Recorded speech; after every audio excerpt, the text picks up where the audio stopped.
John Robertson. I'm the owner of John's Jukes, also known on the web as flippers.com. I opened this store, it was either 81 or 82, it's been a while.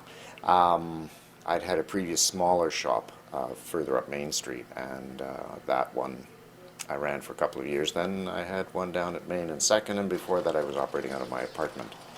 So I've been doing this since about 76 or 77. Back when you could buy these in the box.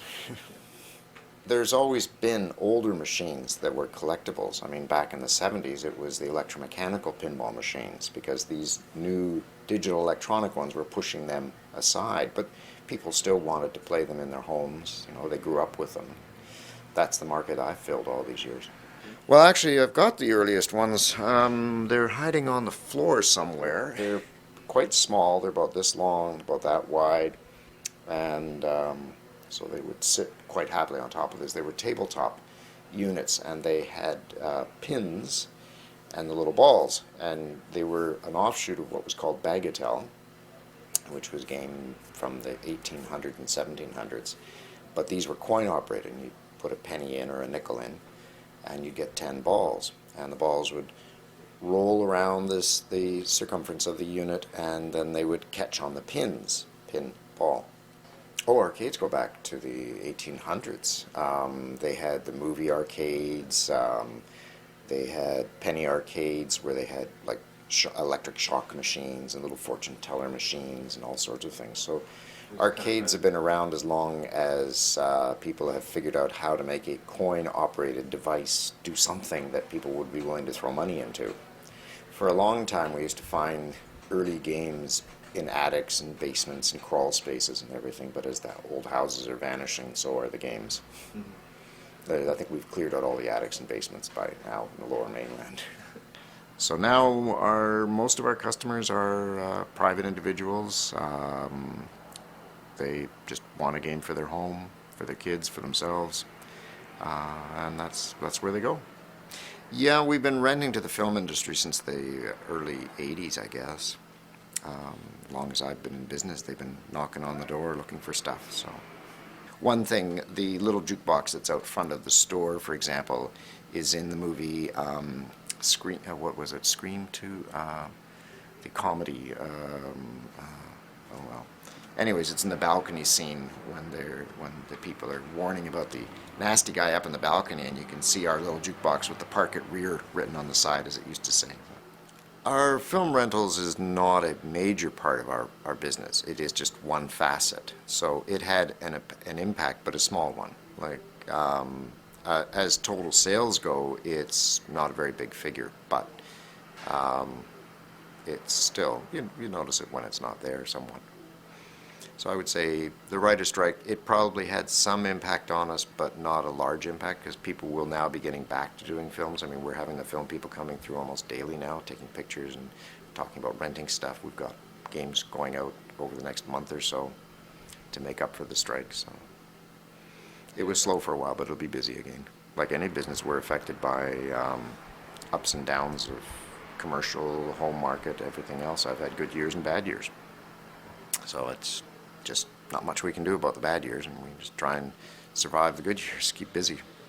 We do repairs, we rebuild the equipment, people bring it to us, ship it to us. I have customers from around North America. You need to have service to support the sales, and you need to have service to support the collectors who may or may not buy from you, so it keeps us all busy. It's a business like this, you have to be able to do just about everything in it to keep it going. Because some months service is what keeps the doors open, and other months sales are what keeps the doors open. So, pinballs have more moving parts, of course, like jukeboxes. So motion tends to generate wear and tear and fractures, etc. So pinball machines generally need more service than video games. Video games, you just have to replace joysticks and buttons, and the board itself doesn't do anything, so it's quite comfortable to sit there for 10 or 15 years. Pinball machines, you're waxing it, but it's a more interactive game too. I mean, video game, you learn the pattern, and then it's boring. Pinball machine, it's never the same game twice. It doesn't matter. Even an older, simpler game like this, there's always something that it's doing that isn't quite predictable. It's never going to be as wild as it was in the 70s and 80s, but there's still a good market for it. It's still fun. The interesting thing about pinball is you could strip the lights and the sounds and the artwork and stuff off of that. You could still have fun on a pinball machine because you're still dealing with the same sort of chaos that's happening inside the machine. You're hitting rubbers and those are sending them flying in each different direction, and there's pop bumpers just shooting the ball back at you, and you have to be on your toes, ready to react. It's very physical, very tangible. God, I love pinball.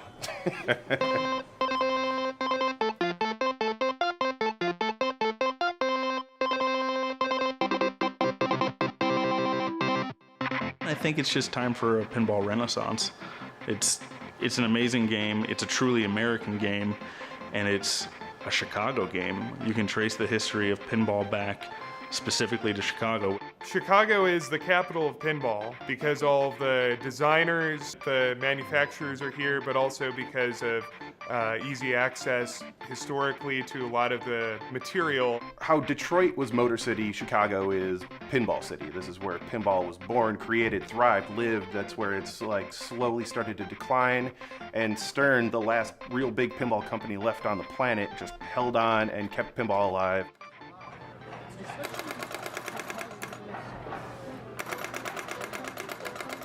Chicago has always been the capital of pinball. The people who are in the pinball business, the manufacturing people, the designers, the people who supply it, that own the tooling for the little plastic posts, what have you, they're all in the Chicagoland area. We started this company in 1986 in Chicago. It's always been here. Now, the other companies that were in pinball manufacture, the other major companies were in Chicago. You have to play pinball to be in a pinball company. And in fact, one of the assignments during part of the design process is that 15 minutes a day we must play pinball. I think pinball manufacturing is still in Chicago because this has the deepest history and the deepest roots. All the manufacturers were here, all of the distributors were here, the parts manufacturers, the designers, the wiring guys, they were based here. And as pinball shrunk, it made sense that all the heavy hitters went over to Stern. And Stern has this amazing history from all the way back to his dad. You know, we have some of his dad's games here, and his dad owned Williams.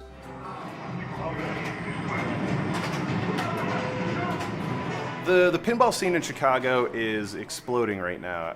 Now that barcades and stuff started popping up, it's really sort of cultivated this group pinball league mentality thing of people just needing to get together, going to grab a few drinks, playing some pinball, and these barcades are exploding everywhere. The barcades of Chicago, as of right now, and there's always a couple more opening, are Emporium Wicker Park, Emporium Logan Square. Then there is a bar called Replay. There's two headquarters in town, one in like near Wrigleyville, one in River North. Should mention my friend Mike Miller, who owns Delilah's and has always had pinball machines there on Lincoln Avenue, and also has pinball machines at the Bottom Lounge. Then there is Logan Arcade in Logan Square, which is an amazing bar, amazing game selection. Those guys are collectors and players, as well as, you know, bar owner tech guys, so they know what games they have and they take good care of them. I grew up playing pinball at the Knights of Columbus Hall in Fargo, North Dakota with my brother and my dad. I really loved collecting pinball, and I really loved working on pinball games. I always say working on a pinball machine is like the nerd equivalent of a classic car. And that's how I met a lot of my friends and people that work for me now, is we would drink beers and fix pinball machines. I started Logan Arcade in 2014, and as we went through our process of opening the bar, several other people opened bars in Chicago as we were working on our process. So it just kind of felt like a tipping point. It just kind of grew organically, and then all of a sudden felt like people just needed more places to play. We try to keep the middle room all classic video games, and it's very black and dark in there. Front room should feel kind of like a tavern, like a standard tavern, and that's mostly quarter games, earlier games, mechanical games. And then in the back here you see we have a lot of modern games and a lot of the Stern games. Jack is the host of the Dead Flip live stream on Twitch, and he is an incredible pinball player, and he's also really funny when he's drunk. So on Twitch, it's a website where people can see people play video games and such. We stream actual live pinball, and our goal is to show people how to properly play pinball, score well, and just certain flipper maneuvers and stuff that people aren't familiar with. And then it's smart. Uh-oh. Dead Flip started off as a small team of 4 players that were here in the office, and we needed a sort of league name in order to compete into the bigger league. We chose Dead Flip because that's the name of the most simple maneuver in pinball. It's not flipping at all, just letting the ball hit a flipper, bounce over, that's it. That's a Dead Flip. Now Dead Flip is a live show on the internet Monday through Friday. Ben is the wild-haired, crazy commissioner of the Pinball Chicago League. Super outgoing, super awesome guy. Deals with a lot of crap from all the teams and just makes sure everything runs smoothly. And he's been doing it for about 3 years now, and it's fun every single year. Pinball Chicago has, I would say, about 80 players approximately across 10 teams. What got me into starting the league is that it is a really wonderful social activity.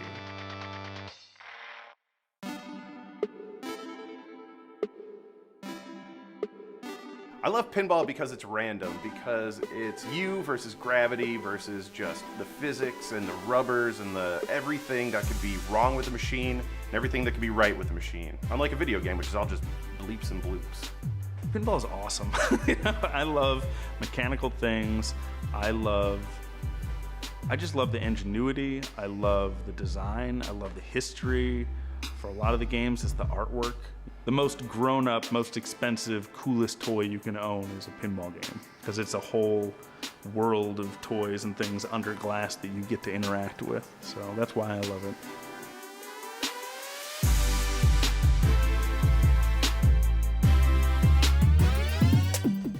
I think it started at Monroeville Mall in the 70s. Started going in with my older brother, and we used to play video games and pinball for hours. I have a pinball addiction. I need to put some in my arm. And I never thought that I'd be as obsessed with it as I am now. Well, I played it as a kid, and I've always loved the game. And I had a few games in the game room in the basement, and a few turned into a few more. I mean, I loved pinball, when I was younger. I'm not as experienced as some of these guys, but I remember, going with my dad to the mall arcade, pumping a couple tokens in, whatever. Now, I've been playing pinball since I was a kid, and a couple years ago, a friend of mine told me that you can actually own a pinball machine, and he had a whole bunch of machines in his parents' basement at the time, and I was like, wow, that's so cool. I think I have 65 or 6 at the moment. I have one currently. I am down to 13. I've been cutting down. A lot of collectors like myself sort of focus on a little bit of the more modern games, actually.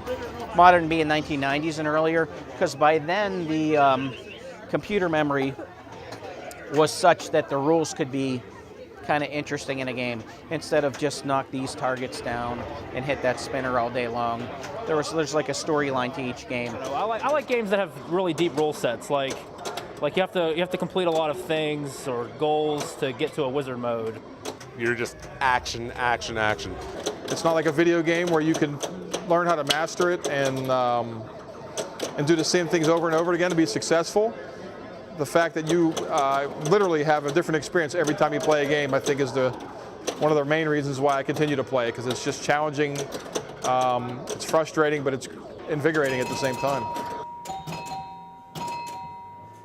Pinball was illegal in a lot of parts of the United States for a number of years. There's still laws on the books today in town that derives from pinball's illegalness. Pinball was illegal in Chicago, in New York City, and in a lot of other areas. Mayor LaGuardia in New York had outlawed it for numerous amounts of years. Because it was considered to be a game of chance, like a gambling device, often run supposedly by organized crime. And then Roger Sharp, a really nice guy out of Chicago, saved the day with that. Actually appeared in court with a pinball machine and showed them by calling his shots that it was a game of skill, not a game of chance, and got the laws overturned. The skill shot that saved pinball, that it was called. pinball a game of skill. You'll see that on a lot of the games still to this day. And it's really interesting. It's really cool to see how it's grown, because there was a period in the early 90s, the main manufacturers of pinball machines closed down. So your Bally and your Williams, they tried to merge and create some more games. For operators it wasn't really lucrative. You weren't seeing them anymore. I know a lot of the malls at home don't have pinball machines. So like if you have a cherry machine in a bar or something, you have to pay the same permit fees for that you have to pay for a pinball machine in the city of Pittsburgh, where we live. So like the laws are still on the books from the pinball prohibition.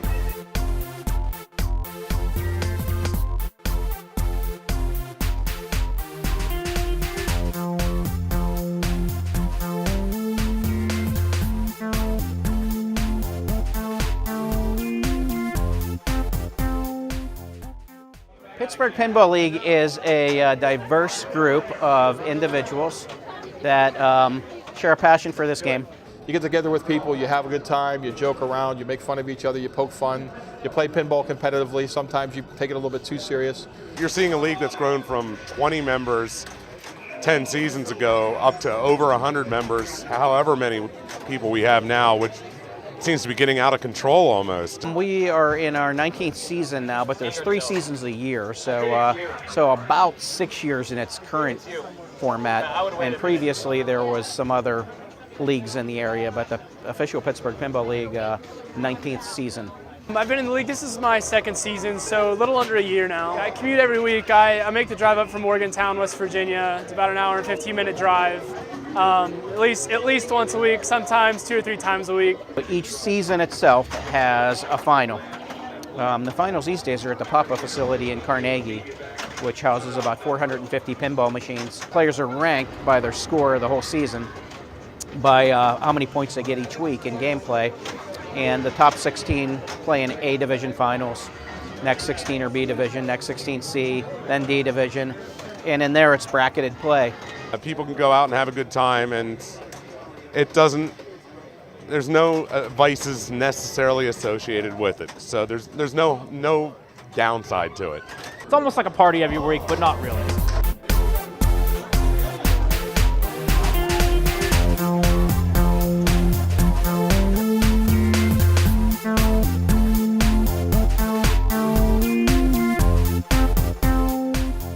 Pinball is reaching epic proportions. I think the big expansion came from Papa locating their world headquarters here. Kevin Martin bought a large building down in Scott Township, which has been donated to the Replay Foundation. And since the World Championships were here, the league was supported a little bit, and the scene has just grown, and people are having a good time with it. It's really cool to see, especially up here in Pittsburgh, how well they've grown. The opening of the Kickback Pinball Arcade, which is a great place to play. Papa, of course, 500 and some machines. The multiple places on location. We have a couple we're fortunate to have some really hard-working operators here in Pittsburgh too that really keep nice and up-to-date games. We'll be hosting the largest pinball tournament in the world, right here in Pittsburgh. Sold out 400 positions worldwide at $175 a person in 1 hour and 43 minutes.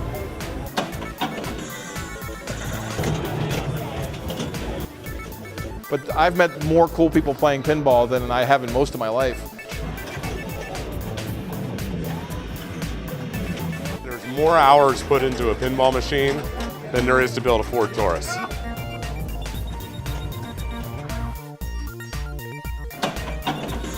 Answers the winning car number.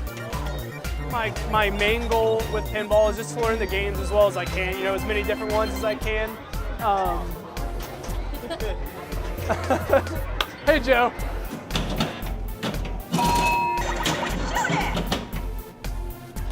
And who doesn't have fun looking at some flashing lights and flipping their flippers?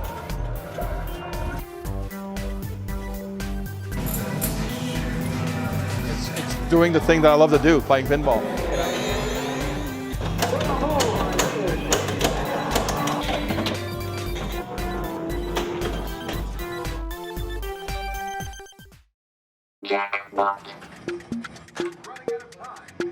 To be a really good pinball player, you need a lot of patience and you need to understand rules. A little bit of geometry helps. So when you're playing a game, you can kind of calculate the shot in your head. It all kind of comes together.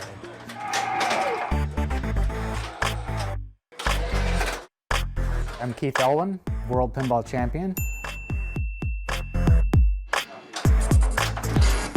When I was a kid, I'd play for 12 hours straight and my fingers would kind of swell up. But I find a good balance these days. Well, you sleep surrounded by them.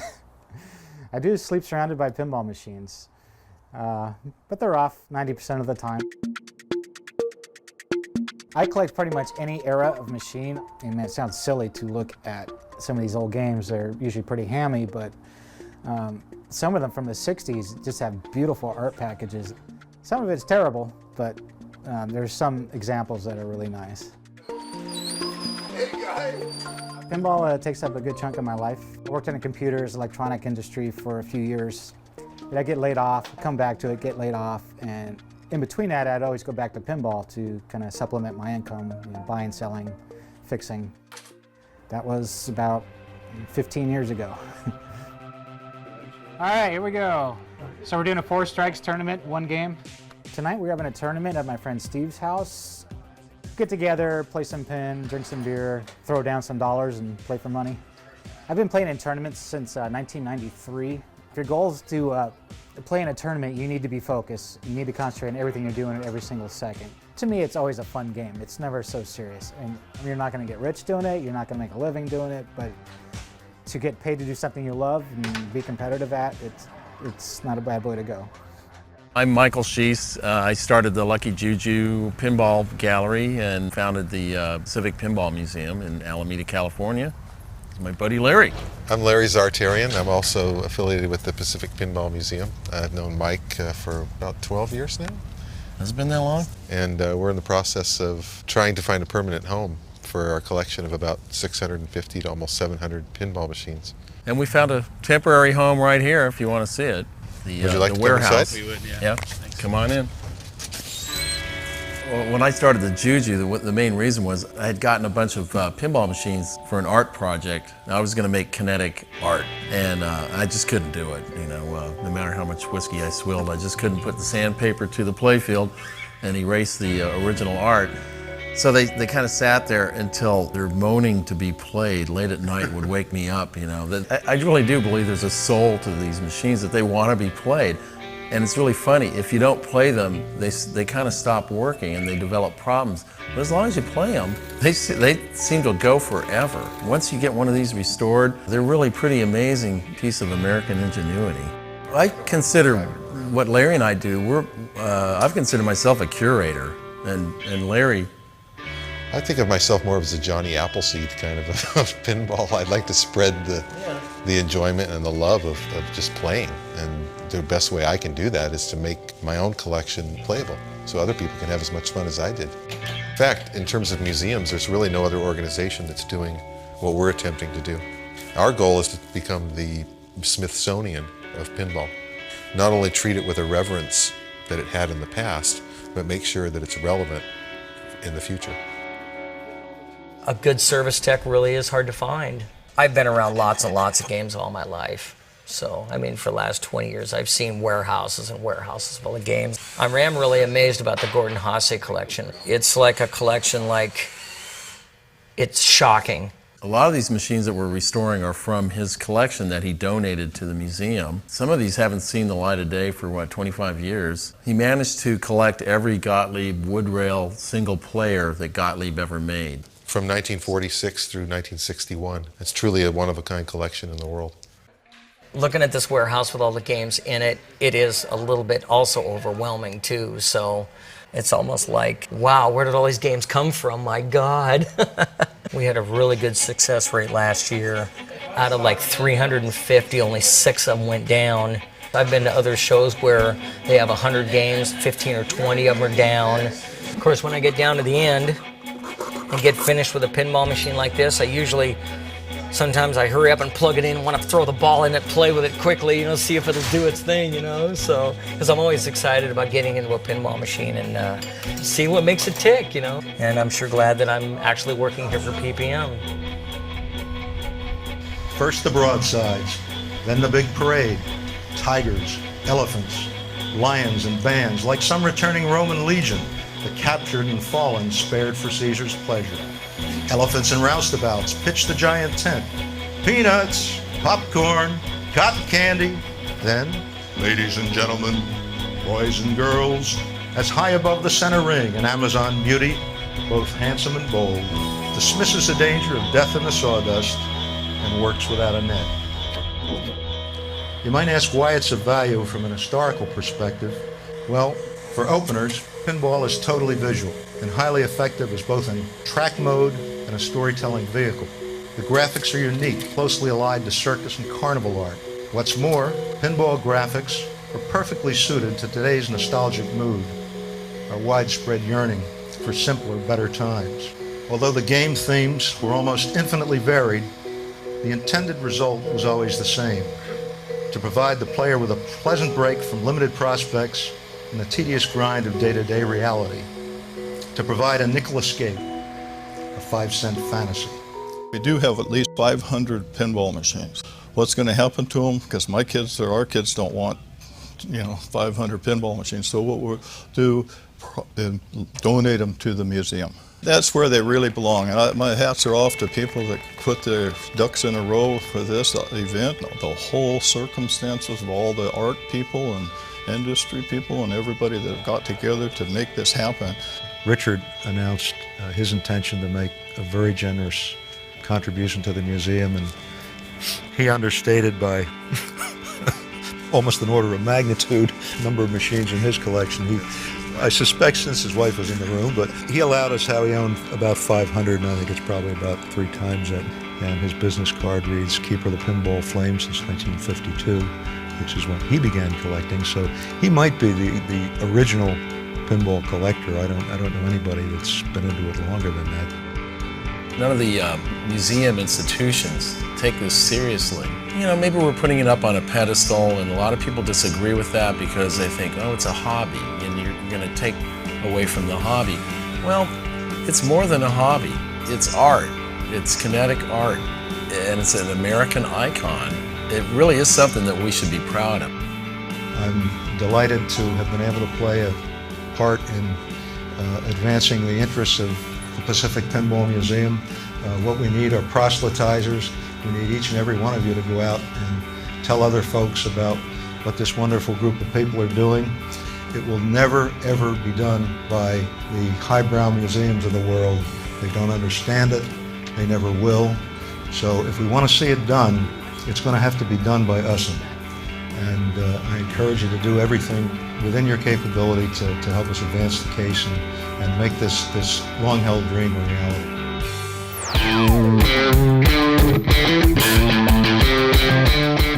The frenzied demand for pinball has been growing in a big way. Stern Pinball has stuck it out over the years under the leadership of Gary Stern, the son of pinball pioneer Sam Stern.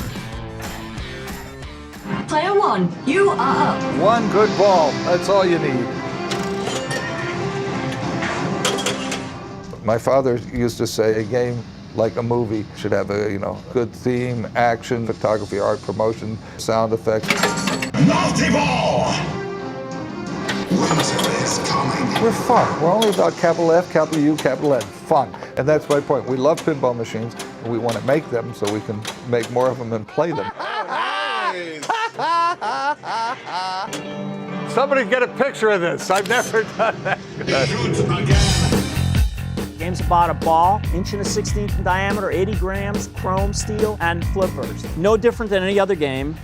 Easy to learn, hard to master. It's physical, it's visceral. My randomness is a function of gravity. It's not a numbers generator.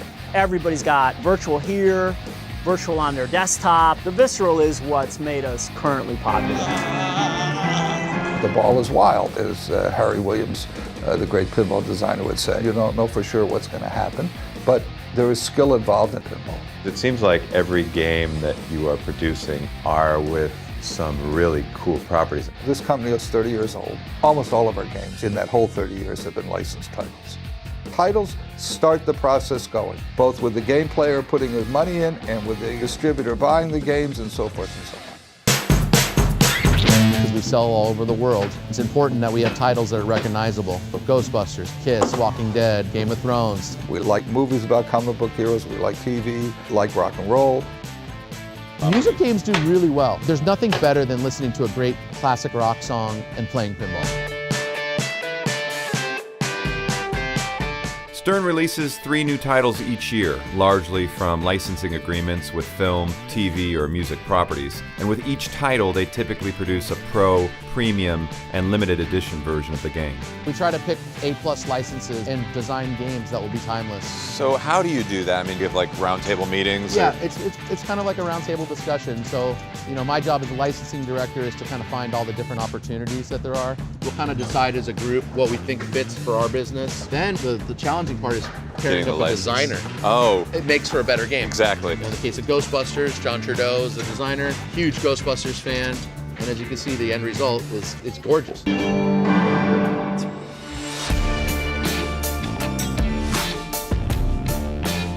So can you tell us about like the process of actually making a pinball machine? Yeah, so once the title has been decided, the team sets off. These guys get into a room and they start throwing ideas around. These creative teams are a diverse group of talents, right? So, you know, the game designer is sort of like combination movie director, industrial designer. You know, he's giving the thing the feel, he's drawing the play field, worrying about the kinetics. His right-hand guy, the software developer, is a guy that is really worried about the pacing through the game, the presentation elements, the choreography, the rules of the game, and they are equals for all intents and purposes. And then you have, you know, mechanical engineers, electrical engineers, you have numerous support software guys, tools guys, systems guys. 3D artists. Yeah, you have 3D artists, you have digital sculptors, you have 2D artists, the guys that are doing the illustrations. I mean, it's just like blow your eyes out. The pencil drawings are as impressive as the finished art.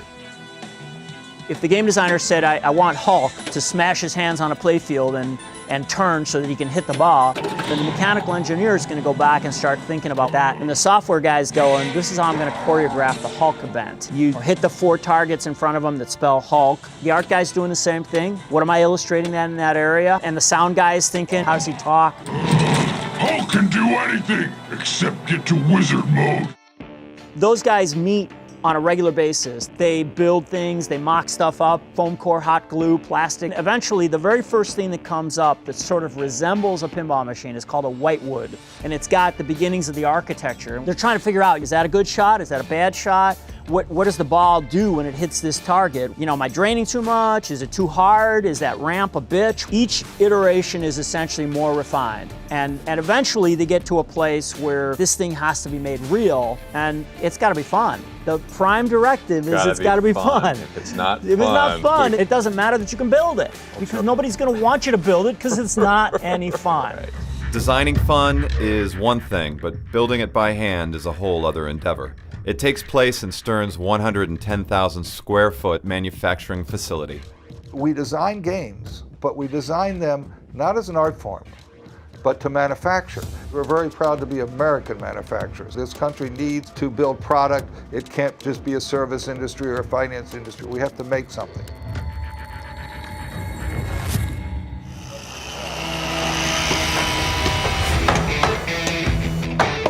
We have 2 different assembly lines, so we're sending games down this way and this way. It looks like we're doing Ghostbusters down this assembly line. How many folks work here? We have a couple hundred people in the factory, about 50 or 60 in the overhead. Now that the playfields have been prepped, we're going to send them down this line. You can see over here, these boxes are filled with the stuff that the people in the sub-assemblies made. They're pulling the pieces down, attaching them here to the playfield. What appears to be an astounding mess of wire, coil, and solder is actually a precisely organized system. There's a lot of wiring. So how much wire goes into a standard pinball machine? Almost a half a mile of wire. And everything's done by hand. It's like making camp bracelets forever and ever. It's the world's longest friendship bracelet. Soldering. We want to make sure that everything is secure and solid. A lot of little motors on there. Whether it's a drop target or a flipper or pop bumpers, those are all controlled by coils. We're just attaching all the nice little cosmetic pieces, the plastics, the ramps, the toys. There is so much craftsmanship that goes into every detail. This machine particularly kind of looks like literally a world under glass. So as we get to the end of the assembly line, we want to test the game. So we've hooked our Ghostbusters up here.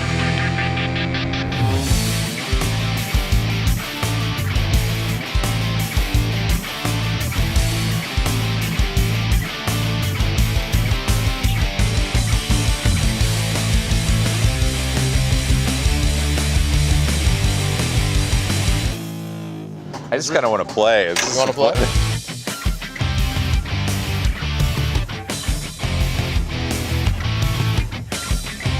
I don't know what it is. You don't want to stop playing. If we can create a game that has that compelling feeling of when the game's over and you want to hit start one more time, then we've done our job. There's a magic to pinball. Something about the game just feels right.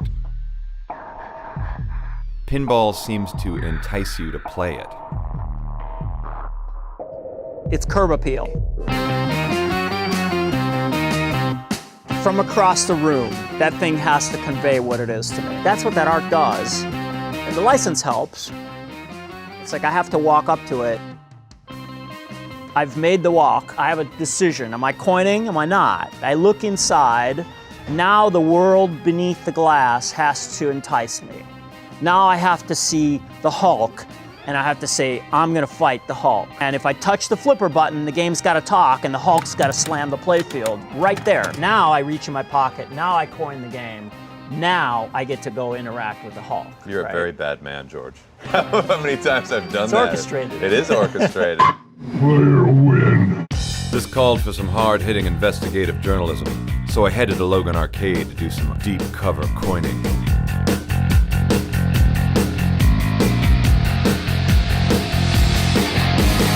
I come from collecting and restoring, and I love the history of the game. I want to test the games. I want to rotate one new game every week, and that's what we do.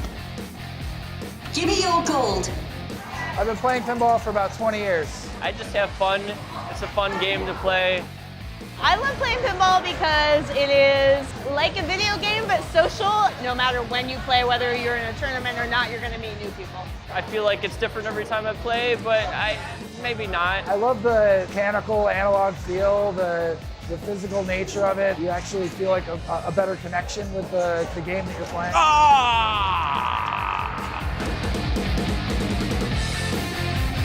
This resurgence, do you think will continue? I think it will, from the angle that it's a physical game. The average person can't just go buy a pinball machine. They have to go somewhere to play it. Well, that means that there has to be operators or people like me that want to put games out there to be played. And then Stern has to continue to put out good titles that people want to buy. It's like this circular thing. They're cranking out games. They got the best designers. They got the best artists. They have people that have been building them for years, all here in Chicago, because it is real Chicago history.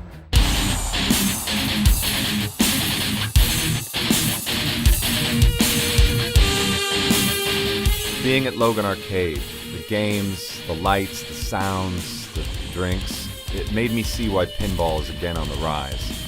In an age of digital dominance, pinball's resurgence marks our desire for more physical, visceral, real experiences. And thanks to Gary Stern and his team of fun makers, new generations of pinball wizards from around the globe are discovering the magic and allure of the silver ball.